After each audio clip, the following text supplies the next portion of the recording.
Bonjour, je me présente, Marie-Lou Lacasse, technicienne en environnement et arboriculture à Salaberry-de-Valleyfield.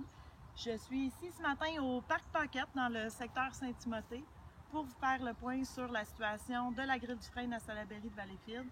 Pourquoi le Parc Paquette? Parce que c'est un parc dont la canopée est composée majoritairement de frênes et donc un des lieux publics qui malheureusement va être le plus affecté par la grille du frêne dans les prochaines années.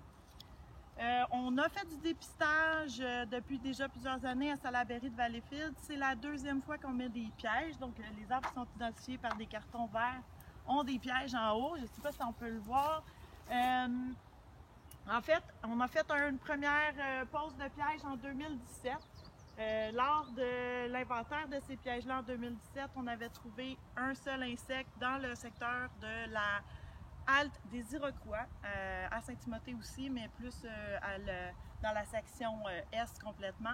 Ensuite, en 2018, on a fait un autre mode de dépistage, on a fait de l'écorçage de branches. À ce moment-là, on avait trouvé une larve sur la rue de l'Érablière.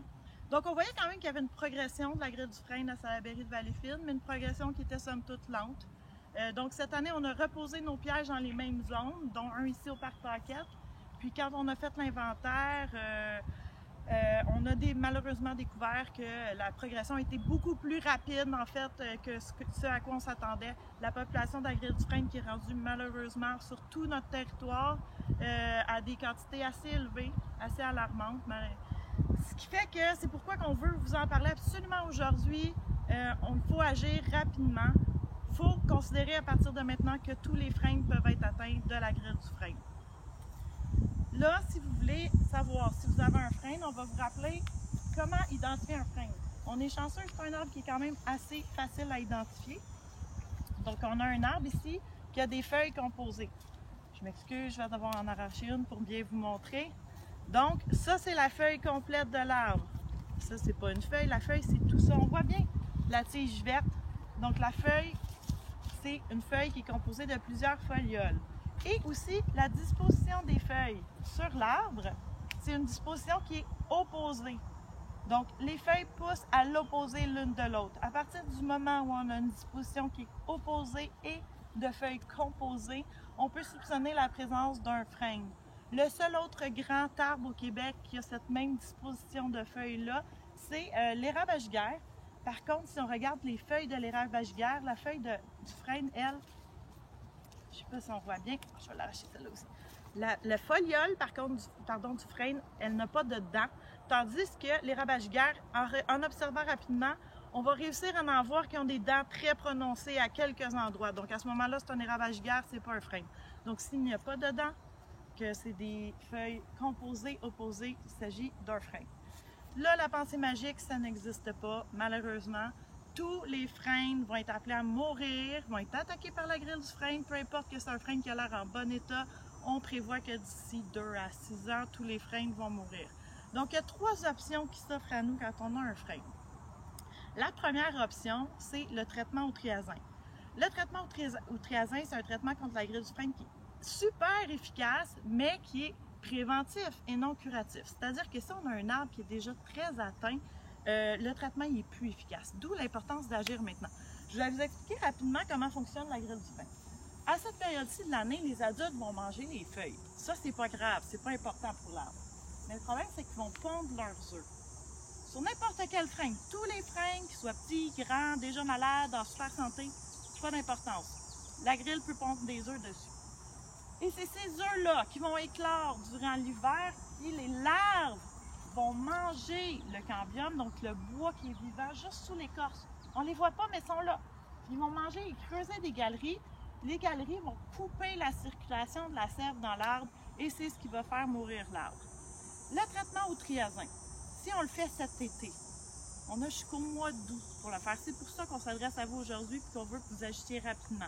À la fin du mois d'août, on ne peut plus faire le traitement.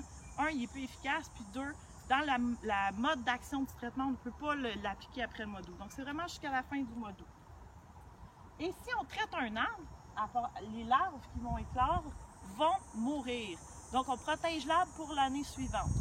C'est sûr que le traitement au triazin, si l'arbre est déjà atteint de plus de 20 %, donc mettons jusqu'à 30 % maximum, on peut le faire. Mais si l'arbre a un dépérissement qui est plus de 20 %, ça ne vaut pas la peine de le traiter. C'est sûr que ce traitement qui est assez dispendieux, on parle d'environ 180 $ pour un arbre qui a à peu près 40 cm de diamètre. Titre d'exemple, cet arbre-là ici, qui est aussi un frêne, a environ un 40 cm de diamètre. Donc le traitement pour cet arbre-là pourrait coûter jusqu'à environ 180 $ et il faut le répéter à tous les 2 ans pour qu'il continue à être efficace. C'est sûr que ça reste moins cher que l'abattage, donc si l'arbre est en bon état, ça vaut la peine de le faire. Mais s'il y a plus que 30 %, dépensez pas pour rien, le traitement n'est plus efficace. Donc c'est pour ça que je vous dis, c'est un traitement préventif. Puis encore là, attendez pas. Là, mettons que l'arbre est en super bonne santé, vous dites, ah, j'ai pas tellement d'argent cette année, je vais attendre à l'année prochaine. Mais les larves qui sont dedans, les œufs qui vont avoir été pondus vont éclore, puis les larves vont faire le chemin, puis peut-être que l'été prochain, il va être en dépérissement, puis il va être trop tard. Donc, si vous voulez sauver votre arbre, s'il est en bonne santé, achetez dès cette année. S'il est déjà dépérissant, ou si c'est un arbre qui est déjà, comme il y a un autre problème, une grosse carie, ou il est mal placé sous le réseau, traitez-le pas. Il vous reste 2 choix. Soit vous attendez qu'il dépérisse, et vous plantez tout de suite une plantation de succession. Donc, un arbre qui va avoir le temps de grandir, puis quand celui-là va être mort, on va l'abattre, mais l'autre va avoir déjà pris la place. Donc, on va avoir un peu moins de perte de canopée, de couvert végétal. Ou sinon, vous pouvez aussi faire le choix de l'abattre cette année et de le remplacer ensuite. Attention, si vous faites le choix de l'abattage, ça vous prend absolument un permis de l'urbanisme. Et aussi, très important, ce qui fait que la grille du frêne là, est si envahissante, c'est pas tant que c'est un insecte qui se promène beaucoup. Elle vole pas très loin, hein? Elle va se promener à peu près juste 1 km. Pourquoi elle se répand aussi rapidement? C'est nous autres qui la répandons avec le bois. Donc, s'il vous plaît, si vous optez pour une option d'abattage, il ne faut pas déplacer le bois à cette période-ci parce que les adultes peuvent émerger et vont infecter encore plus notre forêt urbaine.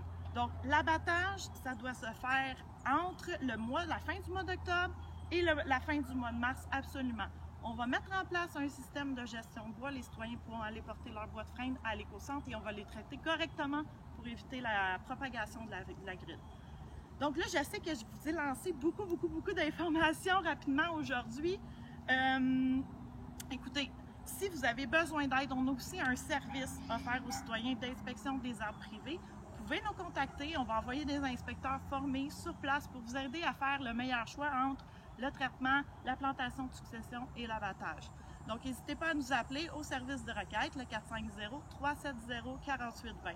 Puis aussi, si vous avez besoin d'un peu plus d'informations ou il y a des petits détails que vous voulez avoir de plus, on a tout mis à jour notre site internet, n'hésitez pas à aller le consulter.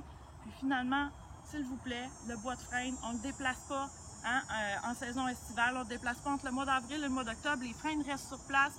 On va s'aider tout le monde à essayer de ralentir la propagation de la grille pour se donner le temps de bien gérer ça puis conserver notre forêt urbaine le plus longtemps possible. Merci.